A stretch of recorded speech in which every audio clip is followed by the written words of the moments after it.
Bismillahirrahmanirrahim. Assalamualaikum warahmatullahi wabarakatuh. Teman-teman, apa kabar? Selamat malam. Ketemu lagi bersama saya Septi di Ngonsep Ngobrol Bareng Septi. Edisi hari ini, malam hari ini edisi spesial karena saya akan kedatangan dua orang teman saya yang cantik-cantik, yang pinter-pinter insya Allah, dan yang solehah-solehah. Mau ngobrolin apa sih kok berdua gitu ya? Ini Masya Allah terkait dengan kasus yang kita tahu beberapa hari ini meramaikan jagat sosial media tentang kasus pelecehan dan perundungan, pelecehan seksual dan perundungan di salah satu lembaga pemerintah yang saat terblow up itu banyak efek domino yang kemudian dirasakan, baik korbannya, pelakunya, apalagi keluarganya, lembaganya, semuanya terdampak. Nah, malam hari ini saya sengaja mengambil judul sudut pandang kasus ini. Jadi bukan hanya mau membicarakan tentang kasus ini saja, tetapi kita akan berbicara tentang secara garis besarnya. Nah, ini sebagai pematik saja sih sebenarnya bahwa kasus ini tidak hanya satu dua kejadian saja, ternyata banyak yang merasakan hal yang sama, hanya mungkin mereka lebih memilih untuk diam, tidak speak up. Nah, ini momen yang baik, momen yang bagus untuk para teman-teman yang mungkin merasakan hal yang sama kemudian masih menyimpan sendiri. Nah, ini nanti saya akan banyak bertanya ini khususnya kepada dua teman saya ini, bagaimana sudut pandang sebagai seorang ahli psikolog, dalam hal ini psikolog, melihat kasus ini. Langsung saja saya panggil Mbak Neno.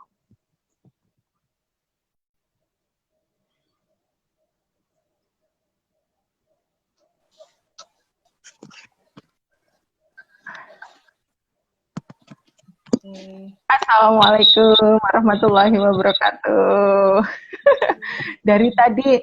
Dari tadi mau live kok nggak bisa ya, ini agak terlambat sedikit. Assalamualaikum, akhirnya ketemu dalam satu layar. Aduh, cantik-cantik amat ya. Habis mandi apa habis makan nih? Assalamualaikum Mbak Neno. Udah makan sih. Apa kabar? Waalaikumsalam warahmatullahi wabarakatuh. Alhamdulillah baik. Iya, ya, alhamdulillah. Baik ya, ini langsung saja mungkin tadi saya sudah menyampaikan ke teman-teman yang mungkin mau menyimak obrolan baik live maupun rekamannya nanti terkait dengan kasus pelecehan dan perundungan. Mungkin kenapa mengambil tema ini, kemarin lagi rame-ramenya gitu ya. Akhirnya kita bersepakat untuk mengambil tema ini. Padahal sebenarnya bukan hanya terkait, kita akan membicarakan sudut pandang terkait kasus ini saja, tetapi banyak kasus di luar sana yang mungkin ini jadikan momen untuk bisa berani bercerita atau menyampaikan ke orang lain. Mohon maaf, ini saya agak kurang nyaman karena sambil mangku. Ya. Baik, mungkin gini, Mbak Neno sama Mbak Fani nanti, oh ya, teman-teman yang baru menyimak, ini saya kenalkan dulu kedua teman saya ini. Mereka berdua adalah psikolog yang alhamdulillah berkenan untuk membantu bergeraknya komunitas Ibu Peduli Bullying ya, meskipun masih pandemi tapi tetap semangatnya kerasa gitu. Nah, nanti mungkin obrolannya gini, Mbak Fani sama Mbak Neno, saya karena ini sudut pandang masing-masing kepala itu pasti akan berbeda. Saya akan memberikan waktu berapa menit untuk menyampaikan sudut pandangnya sendiri-sendiri, nanti baru kita obrolin gimana. Berapa menit? Kira-kira 10 apa 5 menit apa berapa menit? Iya, sekitar 5 menit. 5 menitan, oke. Okay. Kita sama-sama dari psikologi, satu dari sudut pandang pendidikan, satu daripada sudut pandang klinis gitu. Oh iya, betul. Yang satu psikolog pendidikan, yang satu adalah psikolog klinis. Pasti berbeda, dan nanti ada lagi mungkin kabar-kabar yang forensik itu saya kurang paham, nanti biar nanti teman-teman Mbak Fani sama Mbak Nena yang menyampaikan. Baik, mungkin karena tadi yang hadir Mbak Fani dulu, nanti silakan disampaikan sudut pandangnya, nanti baru Mbak Nena. Ya, baik. Assalamualaikum warahmatullahi wabarakatuh. Kita Waalaikumsalam sama-sama kemarin warahmatullahi sama-sama menyimak kasusnya sebetulnya, meskipun ya pertama ya pasti perasaan kita sebagai observer gitu, sebagai pengamat pasti sedih gitu ya, ikut simpati kepada penyintas gitu. Nah, apalagi yang mungkin yang bikin kaget itu karena dia laki-laki gitu ya. Ya memang bullying itu bisa terjadi pada laki-laki sama perempuan ya, bisa gitu. Yang mengagetkan itu karena dia laki gitu ya. Mungkin kalau di budaya kita kan budaya patriarki yang laki-laki kan kuat dan sebagainya gitu ya. Artinya terbiasa ada tuntutan sosial untuk menahan emosi dan sebagainya, untuk tampil lebih kuat. Kemudian juga yang kedua yang mungkin bisa kita soroti juga karena terjadi di tempat kerja. Kalau selama ini bullying yang kita handle biasanya kebanyakan kan di level sekolah ya, yang nah di sini sebenarnya justru kasus ini membuat kita menjadi membuka mata gitu ya. Kasus-kasus bullying yang tidak selesai gitu, artinya tidak mendapatkan penanganan lebih lanjut di tingkat sekolah, sangat mungkin itu berlanjut di tempat kerja gitu. Kayak misalnya kalau dari sudut pandang pelaku gitu ya, bisa jadi pelaku itu kan berangkat dari dua ya. Pertama, dia memang betul-betul murni pelaku gitu ya, yang pernah melakukan itu bukan hanya sekali, atau kedua dia ikut-ikutan karena temennya, mungkin sebelumnya dia belum pernah, tapi karena itu kan kondisinya 1 lawan sekian orang gitu ya, karena dia salah bergaul dengan teman yang punya pengaruh buruk, akhirnya dia ikut-ikutan gitu. Nah, kalau dari sudut pandang korban juga sebenarnya demikian kan, korban bullying ada beberapa yang dia karakteristiknya khas gitu ya, yang mudah, dalam tanda kutip mudah, gampang dibully punya bakat gitu. Betul. Nah, tapi kalau udah terjadi tempat kerja bisa jadi itu lebih kompleks lagi gitu. Kalau di sekolah kan karakter masih bisa dibentuk gitu ya. Terus kemudian dukungan dari keluarga itu masih bisa meminimalisir terjadi tingkat keparahannya dari sisi korban. Tapi kalau di tempat kerja ini kan agak lebih kompleks gitu, karena udah hierarki gitu, udah menyangkut kondisi ekonomi juga, bisa jadi dia kan bertahan itu karena pertimbangannya banyak ya, unsur bertahan pencari nafkah dan sebagainya gitu. Nah, itu sama mungkin gini kan, kalau bullying ini kan yang terjadi kemarin itu kan, kalau ini memang ada dugaan bahwa yang menulis itu bukan beliau ya, karena memang dari pengakuan misalnya dari press release polisi juga bilang kemungkinan besar bukan dia gitu, tetapi mungkin orang lain yang membantu menuliskan thread itu buat dia gitu ya, menyuarakan hatinya dia. Nah, yang mau saya tekankan di sini sebetulnya adalah pentingnya kita gitu ya sebagai orang luar gitu, pertama untuk objektif dulu, memang melihat problemnya apa sih. Jadi jangan, memang ketika mendengar berita itu kita mesti cross check, klarifikasi dulu. Kemudian yang kedua, kalau kita sudah mau menentukan sikap gitu ya, maka kita berpihak pada siapa ya, pada kebenaran tentu ya. Maksudnya gini, kalau kita melihat dari ceritanya perilakunya memang salah, itu jelas salah gitu ya. Dan di sini kita juga memahami bahwa si penyintas ini tuh butuh dukungan gitu. Dia nggak istilahnya gini.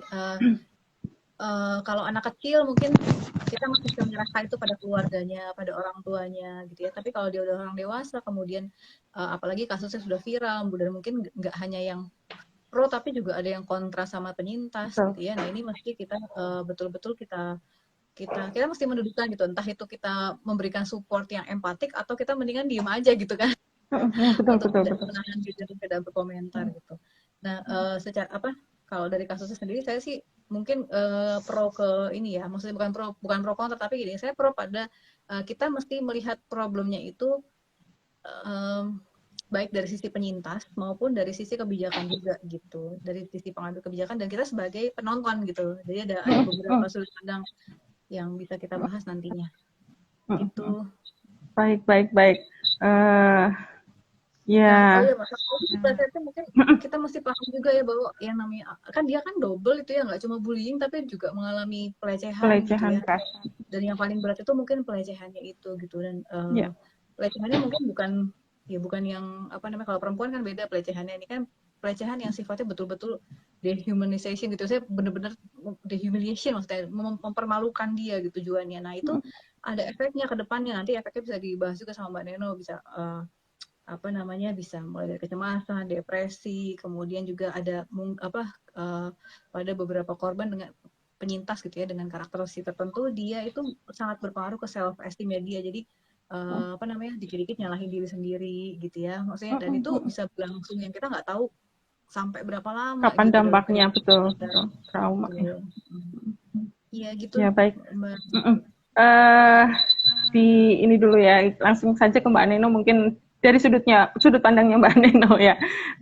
Mungkin sedikit garis bawahi, saya sedikit garis membawahi bahwa apa yang disampaikan Mbak Fani itu mungkin secara sudut pandang ahli yang latar belakang pendidiknya psikolog pendidikan itu seperti yang disampaikan tadi. Saya sebagai orang luar nih ya, orang luar yang tidak tahu menahu tentang apa teorinya seperti itu saja, merasakan hal yang sama. Mungkin saya lebih ke humanisnya gitu ya, maksudnya ya Allah, ada ya orang yang tega seperti itu, kemudian ada orang yang bisa merasa mengalami hal yang sekeji itu gitu. Dan ini Masya Allah, nanti kita lanjutkan untuk membahas itu. Sekarang Mbak Neno, silakan monggo Mbak Neno untuk sudut pandang dari psikolog klinis ya, mungkin lebih ke dampak-dampaknya atau bagaimana. Monggo, silakan. Ya. Terima kasih Mbak Septi. Menyoroti kasus kemarin ya yang viral itu tentang kasus di sebuah lembaga yang dia mengalami kekerasan seksual dan juga perundungan ya. Tapi yang kalau tadi dikatakan Mbak Fani kan memang yang paling terasa dampaknya itu karena kasus kekerasannya itu sebenarnya kan ini ya, dehumanisasi itu tadi. Kalau tadi menyinggung, ya memang benar, kasus bullying ini bisa terjadi di mana aja. Tidak hanya di sekolah, bisa juga terjadi di rumah, bisa juga terjadi di lingkungan sekolah, bisa terjadi di lingkungan kerja. Saya beberapa kali mendapati kasus juga yang di lingkungan kerja gitu ya. Melaporkan ke saya gitu, Mbak Neno ini gini-gini lah cerita dia gitu. Oh ternyata di tempat kerja juga nggak cuma sekali dua kali gitu ya, ada kasus-kasus bullying gitu. Kemudian saya menyimak juga dari diskusi-diskusi itu yang dari klien-klien saya juga itu yang dia mengalami bullying sejak masa kecilnya. Dari SD ya udah sering mendapatkan paparan bullying gitu. Ya sering diejek, sering dihina lah, yang sering dijauhi sama teman-temannya. Dia dijauhi bukan karena dia nggak mampu ya, justru karena dia berprestasi malah terus dijauhi sama temannya. Kan memang ada karakteristik tertentu dari orang yang mudah dibully gitu ya. Nah itu dampaknya pun terasa gitu sampai si klien ini sampai dewasa tuh terbawa gitu ya. Pada kasus-kasus tertentu memang kalau di literatur itu juga banyak ya kasus-kasus yang sampai bunuh diri gitu. Itu yang paling berat ya, sampai bunuh diri gitu. Terus kalau yang karena sekarang ada juga ya cyberbullying ya. Jadi kan nggak kelihatan gitu ya.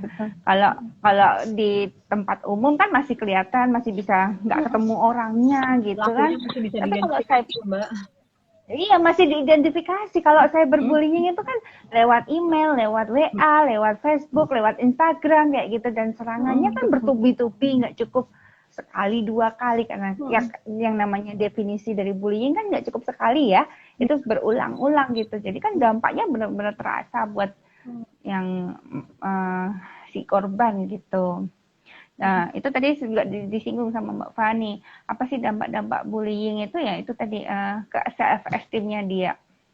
Ke pembentuk, bagaimana cara pandang dia, membentuk cara pandang dia. Kalau saya kemarin sempat ini ya, diskusi sama Mbak Fani juga. Ini ya, jadi dari kasus bullying itu emang jadi dia punya pandangan sendiri buat bagaimana dia memaknai bullying itu gitu. Kalau Mbak Septi kan ini ya, orang judulnya balas dendam terbaik gitu ya. Udah baca bukunya. Baiklah. Ini loh, saya tunjukin ya. Nih. Alhamdulillah, ya benar-benar. Betul. Iya, balas dendam terbaik dengan ya apa?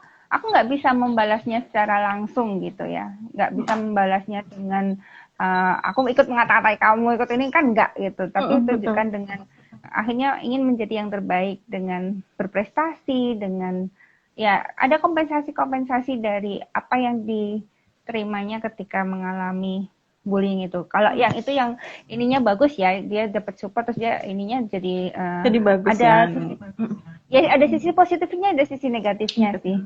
Ketika dia merasa harus menjadi yang terbaik itu ya kalau dia masih bisa ini ya jadi bagus sih, tapi kalau enggak ya dia malah jadi cenderungnya Tambah. nanti jadi kecemasan. Kalau dia nggak bisa memenuhi itu jadi cemas, kemudian bisa juga dia mengalami depresi, terus bisa juga dia juga mengalami kalau itu kekerasan atau perundungan bullyingnya berat ya bisa mengalami PTSD ya. PTSD itu post traumatic stress disorder gitu. Itu biasanya 6 bulan setelah kejadian baru bisa dikatakan yang PTSD itu. Baik. Insya Allah. Ya dampaknya memang nyata. Jadi kita memang harus bergerak dan kalau di bullying itu ada 3 ya ininya kan, pelaku, korban, dan bystander. Nah, bystander ini kita ini Nah, itu yang dia. melihat gitu kan, yang melihat ini bagaimana kita mau menyikapinya gitu. Kan kalau yang ya memang fokusnya kita kalau penanganan bullying kan nggak bisa cuma dari satu sisi aja ya. Itu kita juga harus melibatkan sistem juga gitu. Kalau misalnya kalau yang penguatan sih sebenarnya penguatan dari karakteristik si anak. Kalau saya sendiri sih lebih kita lebih ke preventifnya ya, bukan untuk penanganan bullyingnya, tapi bagaimana untuk preventifnya untuk mencegah bullying itu mulai dari diri kita sendiri, kemudian dari lingkungan terdekat kita dari keluarga itu. Betul. Monggo Mbak Fani kalau mau menambahkan. Silakan. Iya, sebenarnya sih apa namanya? Kalau bullying kan macam-macam ya, misalnya ada fisik, ada verbal, ada emosional, dan biasanya sih nggak tunggal tuh gitu, nggak cuma kata-kata doang gitu ya, biasanya merembet-rembet Ada gitu ya. merembet banyak ya. Iya, mungkin awalnya dari verbal, mungkin awalnya dari emosional, kemudian nanti memang yang tingkatannya paling tinggi ya ketika dia melibatkan fisik itu tadi. Nah, fisiknya tadi apa namanya? Kalau kebablasannya itu tadi sampai mempermalukan martabat seseorang ya. Nah, sebetulnya ini sih apa namanya? Mungkin kalau di diskusi kita kali ini saya mungkin lebih menekankan ke bystander ya. Karena peran bystander itu penting banget dalam kasus bullying itu gitu. Soal apa kan kita misalnya kita melihat atau kita tahu atau kita dengar di sekitar kita gitu, entah itu di sekolah atau di tempat kerja ada seseorang yang mengalami perilaku nggak enak, entah itu si korbannya cerita ataupun kita ngeliat sendiri gitu ya. Nah, sikap kita tuh sebenarnya menentukan ikut berperan either itu dalam proses memperparah atau memperbaiki si kondisi psikologisnya korban gitu. Jadi si bystander ini punya peranan penting gitu, karena dia nggak boleh ya, mesti kalau kita mau dan bystander itu sebetulnya orang-orang yang butuh keberanian ya, karena dia harus stand up untuk kebenaran gitu, dan kebenaran dan keadilan, karena dia juga punya resiko gitu ya, kalau dia bystandernya lemah bisa jadi dia ikut-ikutan dibully. Dia yang jadi gitu. korban. Atau kalau nggak jadi tukang ngadu nanti ikut jadi dibully juga. Benar. Dan dibully tergantung posisinya. Tapi minimal gini, ketika kalau kita memang masih belum berani untuk melaporkan jadi whistleblower gitu ya ke atasan, karena mungkin jangan-jangan atasannya juga meremehkan gitu kan, meremehkan apa namanya situasinya, kemudian enggan mengambil kebijakan di lingkungan unit kerjanya dia ya, maka kita minimal kita memberikan support gitu ya ke si korban gitu. Mesti kalau kita memang secara kan memang Rasulullah juga dulu ngajarnya gitu, kalau perang kita merasa belum punya kekuatan ya nggak usah terang-terangan, tapi minimal kita bisa diam gitu ya. Ya, kita punya keberpihakan, minimal kita bisa apa namanya kasih support secara psikologis ke korban yang misalnya atau menawarkan bantuan itu tuh udah kata-kata kalimat yang misalnya kamu butuh apa, aku bantu sebisa aku, atau misalnya aku tahu ini berat buat kamu, apa namanya, cuma aku yakin kamu bisa ngelewatin ini gitu, atau nanti kita cari sama-sama solusinya. Itu tuh udah support yang luar biasa, meskipun yang ngomong cuma satu Biasa. orang loh. Maksudnya Ya, ketika ya, ya. kita mendapatkan jadi penyintas, kemudian ada satu orang yang dukung dia dan membuat dia tidak merasa sendiri, itu udah Udah membantu ya. support yang luar biasa, gitu. Meskipun ya kita juga sebagai bystander kalau misalnya mau lebih peka, kita mesti tahu kapan dia butuh pertolongan lebih lanjut gitu kan. Tadi kata yang apa, saya sebelumnya sempat disebutin Mbak Neno juga, beberapa penyintas itu kan punya kecenderungan untuk bunuh diri ya kalau misalnya udah terlalu parah gitu. Nah ini apa namanya yang kita mesti aware juga gitu, kalau dia udah memberikan penolakan, nggak mau ditolong gitu ya, udah jelas dia butuh pertolongan tapi dia menolak, kemudian dia makin menarik diri dari situasi sosial, kemudian menunjukkan gejala-gejala depresi yang berat, yang apa namanya mempengaruhi aktivitas dia sehari-hari, dia sampai nggak bisa senyum dan sebagainya. Itu kita udah mesti aware sih, cari pertolongan dari orang lain gitu. Kalau kita sebagai bystander nggak bisa nanganin Ya. Ya. Jadi ini teman-teman yang menyimak, selamat bergabung. Terima kasih sudah menyimak ya obrolan malam hari ini. Jadi yang jadi catatan sebenarnya, karena kita ini kan kasus adanya ramenya itu di sosial media dan semua itu bisa mengakses. Saya juga kemarin pertama kali membaca ini ya, Mbak Fani dan Mbak Neno, pertama kali membaca itu kan langsung timbul perasaan yang wah ini ya emosi juga ya, emosi dalam tanda kutip, emosi yang mungkin saya larinya kemudian karena saya berpikir saya memang kita fokus di komunitas Ibu Peduli Bullying. Nah ini kasus kayaknya bakalan rame nih gitu. Akhirnya saya kemudian nge-share ke di akunnya komunitas Ibu Peduli Bullying. Ternyata memang yang komentar ya, kalau yang komentar di komunitas sih baik-baik ya, tapi yang di tempat lain Masya Allah, jadi di sana beragam macam ya kata-kata mutiara banyak, jadi sekian banyak komentar, sekian banyak orang yang bisa melihat dan mengakses itu, sekian banyak juga sikap-sikap yang berbeda-beda, dan Masya Allah kalau kita tidak menyikapi hal ini dengan bijak ya, malah jadinya nanti ranahnya larinya kemana-mana. Nah ini menyikapi hal ini bagaimana? Saya kemarin juga di captionnya saya sertakan bahwa jangan sampai kita malah ikut terhanyut, terus kita jadi malah ikut membuli, kita malah jadi salah bersikap gitu. Tadi saya sepakat dengan Mbak Fani tadi juga menyebutkan ya kita lihat situasi dulu ya, artinya kalau tidak tahu lebih baik diam, meskipun mungkin hati ya Allah kan maha tahu, kita sudah berpihak, artinya ini sesuatu yang tidak benar dan kita berusaha untuk ya ikut aware lah, kasih support yang seperti apa itu nanti disampaikan. Nah, seperti ini kalau sudah bergejolak ya, di dunia maya kan sekarang ibaratnya udah deket banget dengan dunia nyata ya karena kita semua hampir setiap hari itu hidupnya di hampir banyak di dunia maya. Ini gimana ini Mbak Neno sama Mbak Fani menyikapi yang bystander ini yang di luar dari korban dan pelaku ini?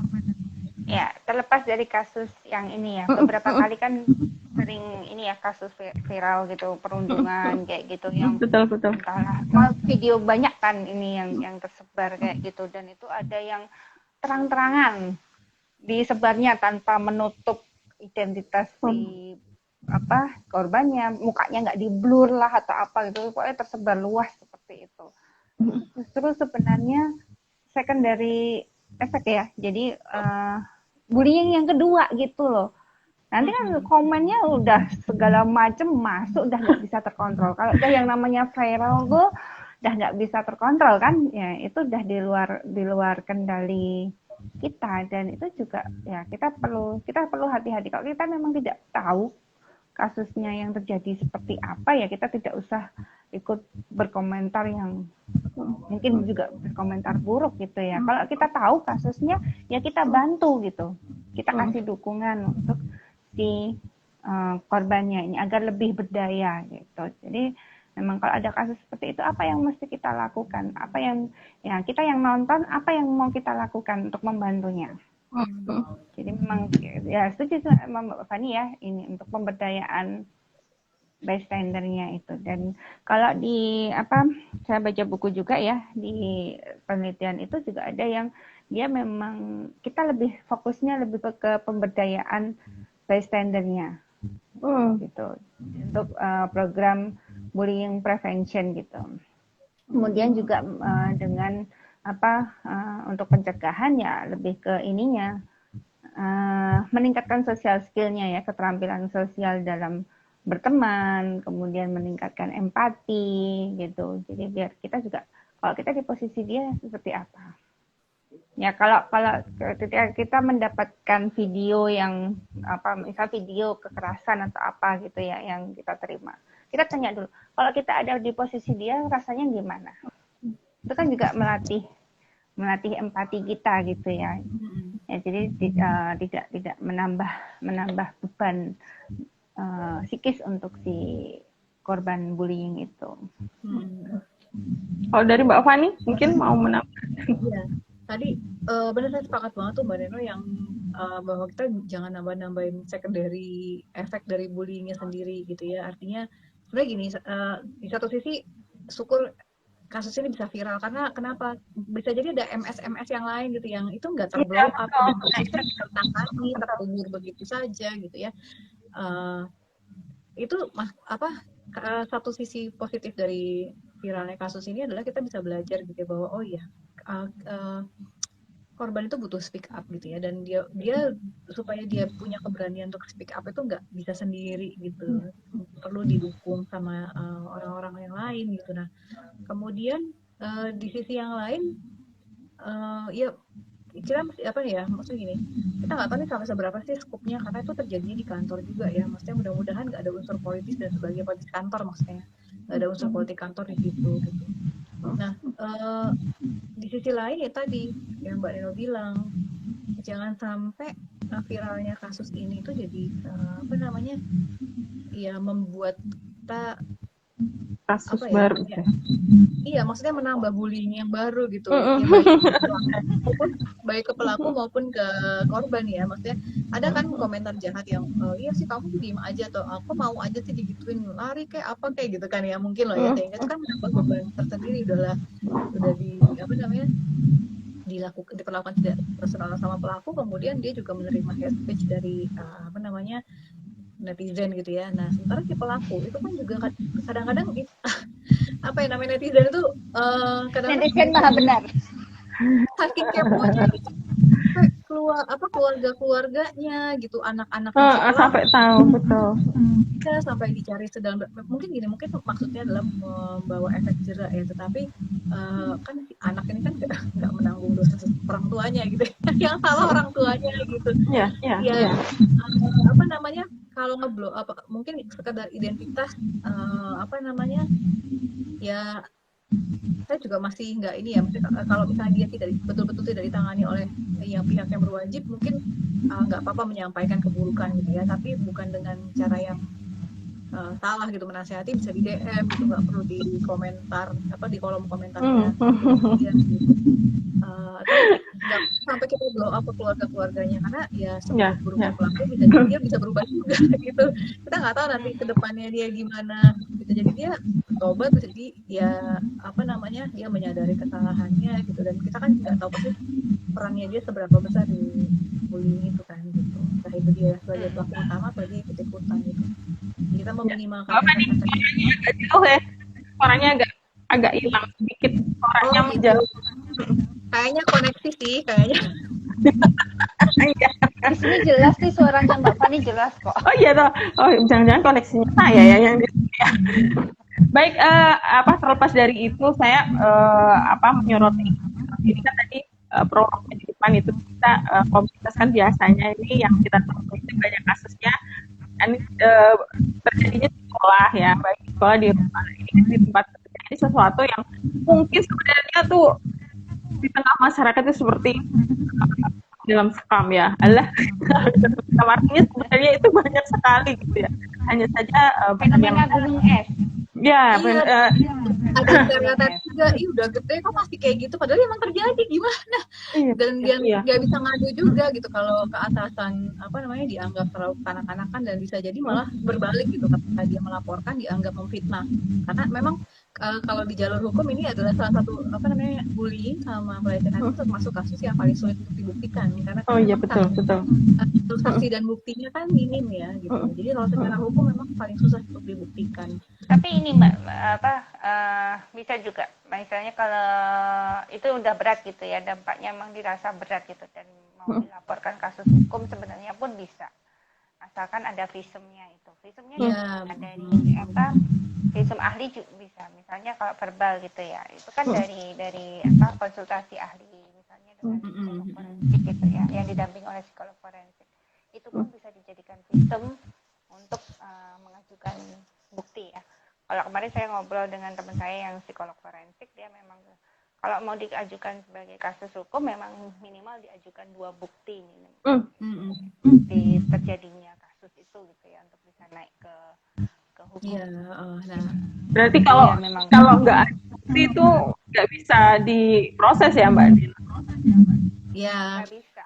Itu yang agak susah gitu. Susah ya. Kan harus ada saksi.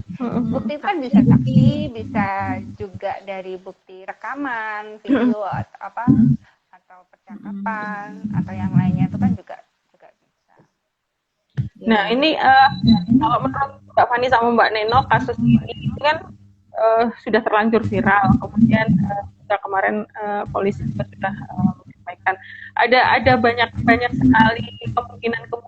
Nah ini kemungkinan kalau keyakinan dari Mbak Neno sama Mbak Fani melihat orang yang di luar ya, artinya tidak terlibat langsung tapi melihat dari sudut pandang masing-masing ini, keilmuannya masing-masing, itu apakah kasus ini nantinya bisa akan menemukan titik temu dan kemungkinan paling parah seperti apa yang terjadi terutama untuk pelaku korban.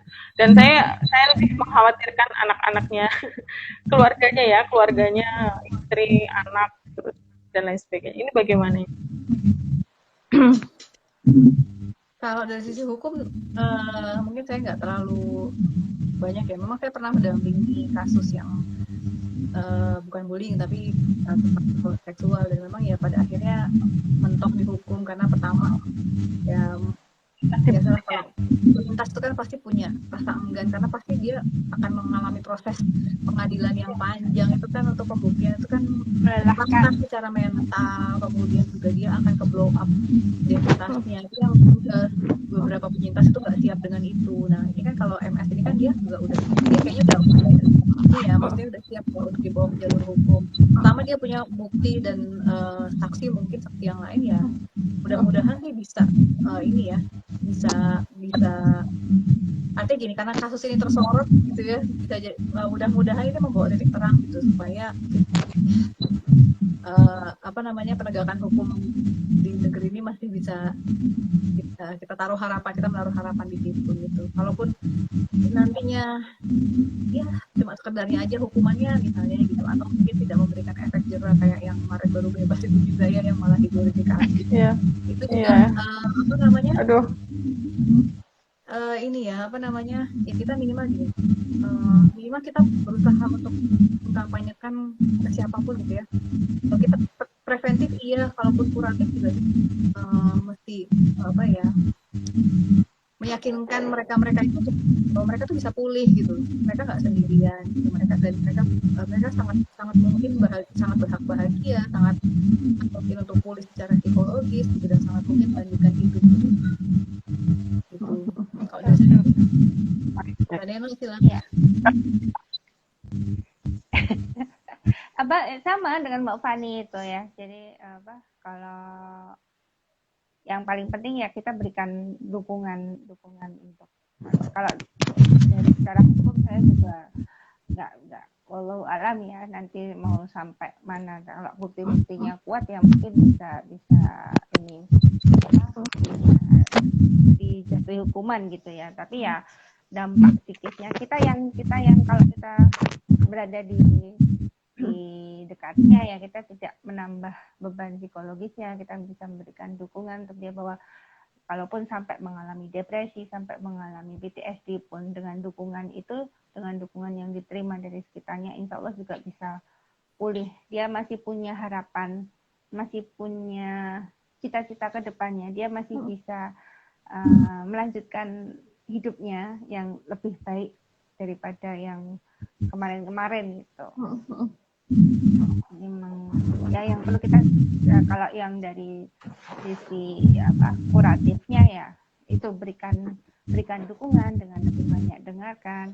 Kalau memang ternyata dengan didengarkan aja nggak cukup, apa sih bantuan apa yang bisa ditawarkan gitu, terus apa yang dia butuhkan, kebutuhan dasarnya dia udah terpenuhi semua belum, kebutuhan dasarnya udah terpenuhi, terus misalnya dia masih ada kebutuhan emosional yang masih belum terpenuhi, ya kita kasih dukungan dengan didengarkan itu. Kemudian juga ketika ini butuh bantuan profesional, ya kita bisa menghubungkan dengan apa yang bisa memberikan bantuan kepada beliau-beliau yang mengalami bullying tersebut.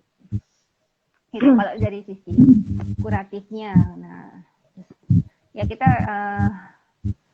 kita dari sisi bystander kita bisa melihat bahwa bullying ini tidak dibenarkan gitu.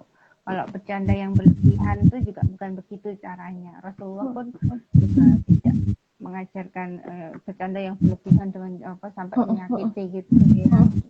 Jadi kita memang benar-benar kalau di Islam sih insya Allah banyak banget ya ininya untuk akhlak yang gitu ya, dari kata-kata, pemilihan kata-katanya kan juga akan mencerminkan kepribadian kita, itu menguatkan kepribadian anak-anaknya juga. Iya. Prihatin ya. Kalau membayangkan apa yang ini suaranya mendengung ya. Ini yang salah sinyalnya saya. Nggak apa-apa, ini agak bergema. Kalau Mbak Septi di situ agak bergema di sini. Iya. Oh ya. Apanya ya? Baik, terlepas dari itu Mbak Neno sama Mbak Fani, kita memang bukan dari orang hukum ya, tapi ini yang menarik, ini kasus ini kan bukan hanya bullying ya, tapi sudah masuk ke ranah pelecehan seksual gitu ya. Dan ini kalau menurut ahli nih, menurut Mbak Neno sama Mbak Fani, tingkatan dari sampai batas pelecehan seksual itu apakah di posisi mana bullyingnya? Apa di atas lebih tingkatan yang mungkin yang tadi disampaikan bullying paling ini kan fisik misalnya. Nah ini sudah masuk ke pelecehan, itu posisinya di mana? Maaf kalau suaranya agak kurang jelas ya. Kok aneh? Ya. Sebenarnya nggak ada tingkatan yang lebih berat atau enggak. Kekerasan mau yang fisik, mau yang verbal ataupun yang yang seperti itu ya, itu bisa sama-sama beratnya gitu loh. Dan dampaknya, seberapa berat dampaknya tuh sama aja gitu. Misal kalau kata-kata yang benar-benar itu diterima setiap hari, yang itu menghancurkan harga dirinya gitu ya. Misal kalau yang sering dipanggil dengan sebutan yang hei bodoh gitu, ini sama disebut ya, disebut kayak gitu, itu kan dia akan membentuk harga dirinya. Oh, aku ini orang yang nggak berguna, aku ini orang yang bodoh, aku nggak diharapkan, seperti itu. Itu kalau dia merasa self esteemnya hancur, dia ini nggak ada gunanya, dia mengalami depresi, dia nggak terus dia tidak merasa masa depannya suram, ya bisa mengalami sampai bunuh diri, atau sampai muncul pikiran-pikiran bunuh diri, itu juga bisa sangat mungkin gitu. Kalau mau dilihat dari dari teori diatesis stres itu ya, seseorang bisa mengalami kerentanan psikologis itu ada dari biopsikososialnya ya. Ada orang misalnya ada 2 gelas gitu ya, yang satu tuh udah full gitu, ininya bebannya tuh udah full banget gitu. Ketika dapat tambahan lagi, dia gampang meluap, ya kan? Kalau yang satunya kan dia kepribadiannya bagus, kemudian daya support sistemnya bagus kayak gitu. Jadi ketika mendapatkan tambahan beban, ini masih bisa nerima. Jadi dia tidak gampang goyah kayak gitu. Jadi sama potensinya sama aja ketika mendapatkan kekerasan, mendapatkan perundungan, bagaimana dua orang ini bisa berbeda sikapnya. Ya, bisa berbeda itu karena kalau dari faktor biopsikososialnya itu kalau ada kerentanannya lebih tinggi, dia juga akan lebih mudah mengalami gangguan psikologis gitu ya. Kalau misalnya perundungannya fisik gitu ya, fisik tapi kalau fisik biasanya juga akan dampaknya sampai ke psikologis ya. Misalnya kalau kasus-kasus yang dituntut rokok kayak gitu, itu kan bekas sampai membuat luka bakar kayak gitu. Tapi luka psikisnya juga lebih dalam lagi daripada sekedar luka fisiknya ya. Luka fisiknya mungkin masih bisa diobati, masih bisa dioperasi, tapi bagaimana dengan luka psikisnya? Kan lebih berat gitu. Jadi memang yang perlu dikhawatirkan adalah di dampaknya itu dia tidak semakin jatuh lagi. Mbak Fani mau menambahkan? Tergantung kapasitas si korban itu, dia mau dia hal berat sekalipun, kalau dia dapat dukungan sosial yang cukup, kemudian dia juga secara karakter atau pribadi mungkin memiliki optimisme yang baik, dia bisa healing lebih cepat, itu berapapun masalahnya mungkin dia bisa hadapi gitu. Tapi kalau biasanya kalau bullying itu nggak sampai ke pelecehan ya, maksudnya ada beberapa kasus bullying yang tidak sampai ke pelecehan gitu. Ada pelecehan yang sekali tapi dia tidak bullying. Nah kalau ini kan dia udahlah pelecehan plus bullying pula gitu. Iya betul. Jadi emang ada dua hal yang dia alami gitu. Awalnya mungkin dari bullying. Ya itu kan kalau orang luar ya, misalnya saya sebagai manusia di luar kehidupannya beliau itu kan jelas itu sangat keji gitu ya, maksudnya sudah dibully aja udah bisa meninggalkan trauma berat, ini pelecehan. Saya kemarin ya, ini Mbak Fani sama Mbak Neno, saya banyak yang WA, salah satunya kemarin saya screenshot, saya kasih tahu di grup itu bahwa padahal itu tidak ya, pelecehan itu tidak hanya ringan lah kalau misalnya dilihatnya itu hanya tiba-tiba dia terbangun kemudian ada orang yang memperhatikan nun sewu karena dia seorang ibu yang lagi netein gitu kan, kelihatan ya bagian tubuhnya dan dia merasa dia seperti direkam gitu. Itu aja sampai hari ini nih Mbak Neno sama Mbak Fani cerita suka marah-marah sendiri, kemudian panas dingin kalau di hadapan suami juga, terus dia jadi nggak pede. Nah ini membandingkan kasus yang terjadi dengan penyintas Pak MS ini, bagaimana sampai detail dan Masya Allah ya, membayangkan ngeri gitu. Nah ini kalaupun misalnya nanti ada ahli yang mendampingi, tadi faktor-faktor yang disebutkan tadi bahwa setiap orang kan punya ini berbeda ya, reaksi berbeda. Ini kemungkinannya apakah itu nanti akan bisa selesai dengan support system yang ini. Kalau misalnya kasusnya nanti qadarullah misalnya dengan sendirinya mengendap, tidak seviral ini, itu dampaknya akan seperti apa? Apakah akan lebih parah atau bagaimana? Dan ini karena ini terjadi di kantor apalagi kantor yang milik pemerintah, dan ini ya dilalah penyiaran ya, artinya lembaga-lembaga yang harusnya bisa memfilter tontonan atau penyiaran yang bisa mengedukasi masyarakat itu malah di dalamnya itu ini ada nggak kemungkinan pikirannya Mbak Neno, sudut pandangnya Mbak Neno, Mbak Fani ini ini diviralkan itu karena ada sesuatu gitu. Ada nggak pernah terlintas pikiran kayak gitu? Karena ada juga yang berpikir seperti itu loh, Mbak. Monggo sinten dulu, Mbak Fani dulu mungkin. Nanti terus Mbak Veno, bolak-balik. Kalau ya kita nggak tahu sebenarnya, kita nggak tahu ya di belakangnya pendukung apa si FF ini siapa gitu ya. Kita cuma bisa berprasangka baik aja bahwa ini dia kalau lihat dari apa postingan yang sekedar menyampaikan nama ininya ya, nama institusi bulan tempat si penyintas berada gitu. Jadi dia kalau dalam postingan yang awal dia bukan postingan setelah-setelahnya gitu, itu nggak ada kata-kata menjelekkan itu.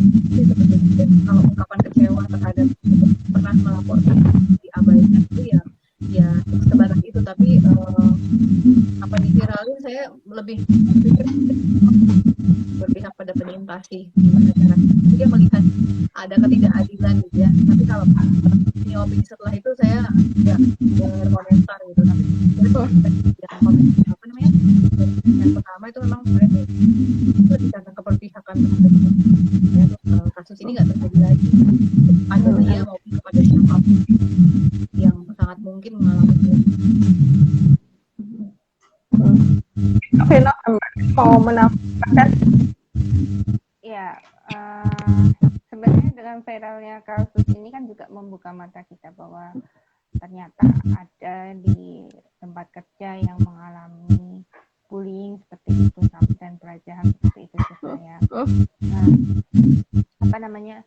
Ini kan sebagai fenomena gunung es kayak gitu. Nah, terus dampak positifnya kan ke situ, kita membuka mata, oh ternyata mungkin selama ini banyak yang diam aja mengalami kasus-kasus seperti ini, untuk berani penyintas pun untuk berani speak up itu butuh keberanian yang luar biasa gitu ya, karena dia kalau yang ini kan sering diancam juga sama pelakunya, kamu jangan sekali-sekali melaporkan pada yang lain atau apa, itu kan semakin menekan dia gitu ya.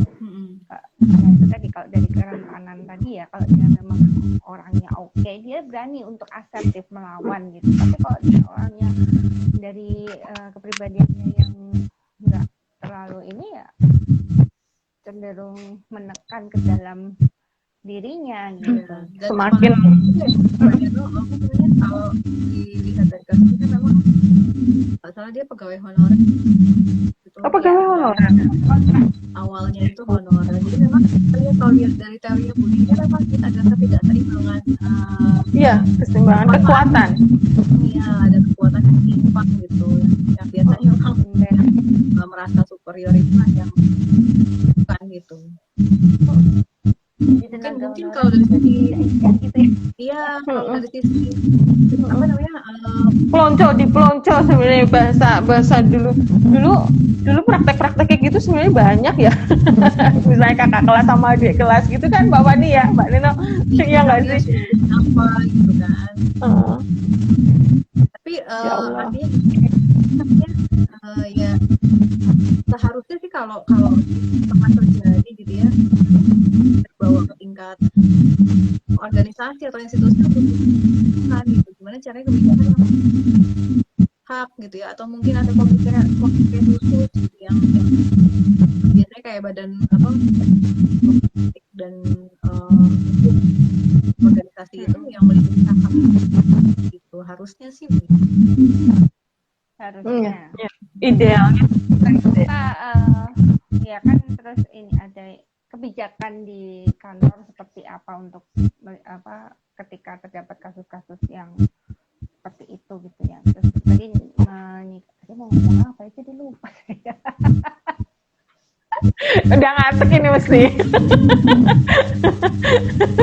Terus blank tadi ngomong nanti deh kalau udah inget lagi ya.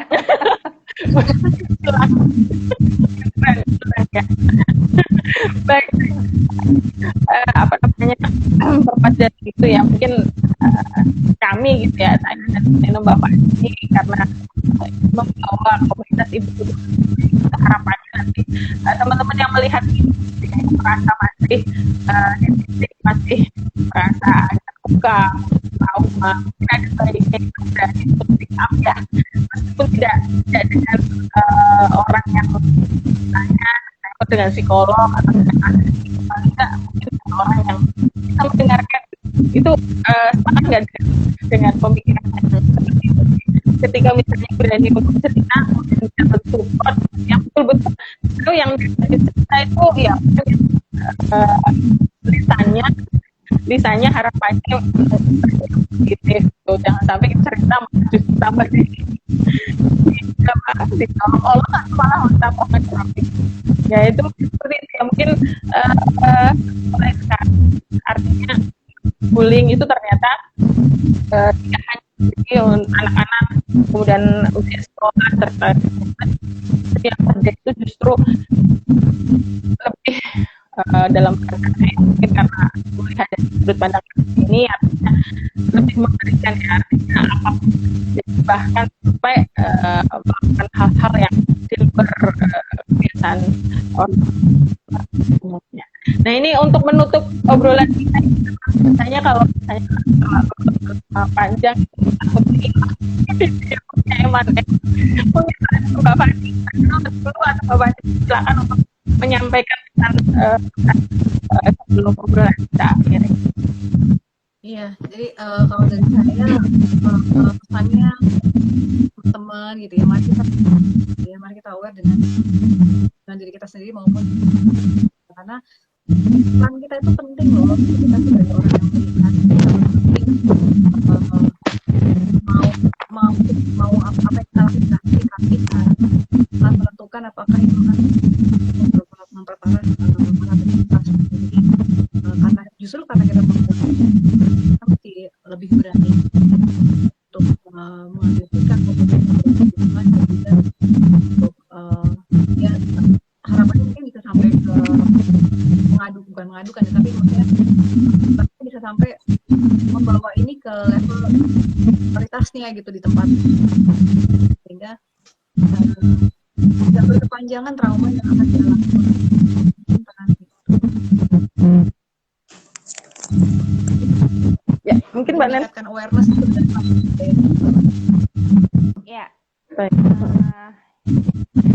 ya memang perlu meningkatkan awareness tentang bullying ya, bahwa bullying itu tidak dibenarkan gitu, dan kita setuju dengan Mbak Fani, kita mulai dari diri kita sendiri, bagaimana kita kalau ingin ini ya, kita pengen diperlakukan seperti apa, kita memperlakukan orang lain bagaimana kita ingin diperlakukan gitu ya, kan ya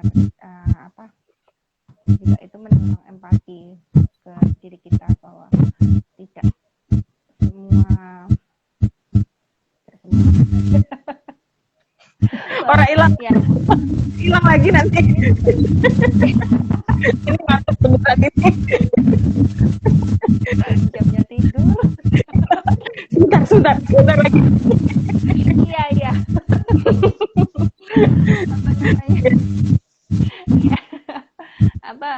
kita bisa memberikan dengan baik standar kita bisa memilih kita bisa memberikan dukungan untuk yang korbannya. Kemudian kalau misalkan kita menjadi saksi gitu ya, kita tidak perlu takut karena sebenarnya menjadi saksi itu pun ada dilindungi oleh undang-undang. Pun itu pada kasus-kasus kekerasan ya, itu juga tetap dilindungi oleh undang-undang. Saya pernah dampingi kliennya si saksi ini, nggak mau aku kalau ini nanti berurusan dengan polisi, berurusan dengan ini, aku tuh terancam jadi nanti aku di ini. Enggak, kamu tuh identitasnya tetap dilindungi gitu loh, tetap dilindungi oleh undang-undang bahwa kamu aman gitu. Jadi kemudian terus yang nanti jadi bumerang buat dia gitu. Orang kadang takut takut Betul, menjadi betul. saksi itu karena Iya. itu nanti takut aku yang kena nanti gitu ya. Iya, Iya, betul. Jadi kalau tapi memang sebetulnya itu ini ya, eh, ya gini. Sebenarnya kalau itu kita bercermin dari itu sebenarnya takut apa? Takut berurusan dengan hukum atau takut emang gak mau repot aja gitu. Padahal sebetulnya kecil apapun itu dua-duanya gampang nggak mau repot. banget ya. Ya kadang-kadang orang lebih ke situ ya, nggak mau repot. Kalau sebetulnya dengan Ribet gitu ya, orang capek. semakin besar effort Indonesia malah semakin besar hal yang kebaikan yang ada kan gitu. Ya Iya, pilihannya betul juga. juga. Ya, ya baik-baik. Jadi intinya kita tadi Mbak Neno sama Mbak Fani satu pikiran ya, artinya kita mau mulai untuk peduli dari kita sendiri.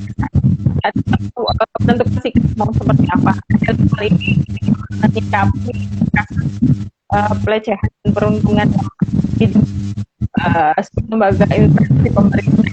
Kita yang orang luar harus bersikap bijak yang seperti apa. Tadi sudah bersikap bijak. Kita posisinya adalah saksi ya, saksi di luar tidak melihat, tapi kita mengkonsumsi beritanya gitu. Jangan sampai kita melangkah bertindak yang nantinya malah justru kasusnya dan kita malah jadi ikut mengguli, ikut menambah dosa yang jadi masih meskipun sebenarnya panjang karena bahas masalah seperti 1 jam ya, apalagi berdua ini ya, tapi kita malam setengah sadar nggak sadar gitu waktu itu kita akhir dari obrolan malam hari ini. Saya menyampaikan terima kasih, mudah-mudahan Bapak sama Mbak Neno dan teman-teman yang lainnya kita sebut-sebutin kasih kesempatan, yuk kita ketemu dan makan bareng gitu. Kepingin banget apa ya nanti kita banget akan lebih apa namanya di jalan itu loh yang dulu kita makan di sana itu, nah itu pengen itu di sana dan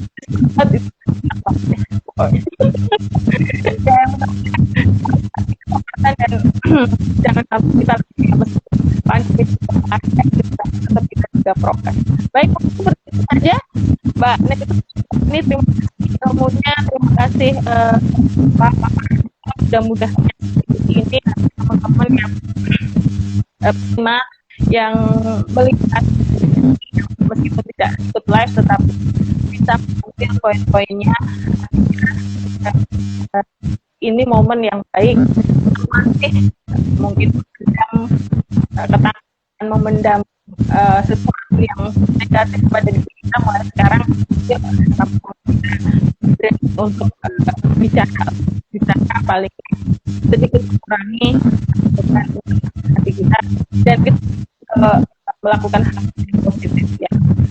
Jadi dalam arti sesuai dengan apa yang menjadi kesenangan kita mendatangkan bahagia. Baik, mungkin seperti itu saja. Terima kasih, sehat selalu. Mendoakan ya Mbak, karena kita sukses selalu, sehat keluarga. Dan ini masih yang suka menyimak ya, besok yang suka cerita horor, Sabtu malam saya kedatangan 2 teman horor masih muda-muda tapi masya Allah tulisannya luar biasa dan ini kalau saya menikmati horor ya, jadi semangat sekali. Kita lagi di Sabtu jam 7:30 juga.